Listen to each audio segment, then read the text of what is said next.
Fission, fusion.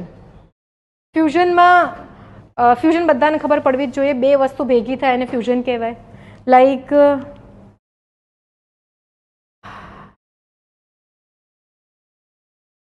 શું કહીશું આપણે, પિઝા જે છે, આપણે ભાખરી પિઝા બનાવી દીધો.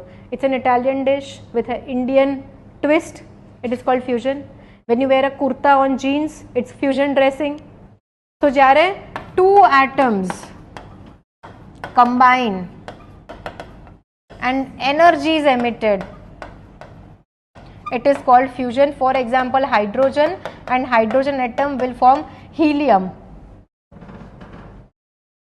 અહીંયા આગળ ફિશન રિએક્શન, એક જ એલિમેન્ટમાંથી બે એલિમેન્ટ્સ છૂટા પડે. અત્યારે આપણે આ યુરાનિયમ 238 માંથી 233 બનાવ્યું, that one. ક્યાં તો યુરાનિયમ જ આપણે એડ કર્યું ને એમાંથી આપણને પ્લુટોનિયમ પણ મળ્યું અને અનાદર યુરાનિયમ મળ્યું. એક એટમમાંથી બે એટમ્સ બનશે અને આમાં બે એટમ્સ કમ્બાઈન થઈને એક થશે. બંને પ્રોસેસમાં એનર્જી વિલ બી રિલીઝડ. તો જે આપણે અત્યારે શાંતિ બિલની વાત કરીએ છીએ, we will be creating fission based reactors, not fusion based. Fusion based reactors જે છે એને ટોકામેક કહેવાય છે. ન્યૂઝમાં આવશે ટોકામેક્સ. ડોનટ શેપ્ડ નું આખું એ લોકો બનાવતા હોય છે, બટ આજે ન્યૂઝ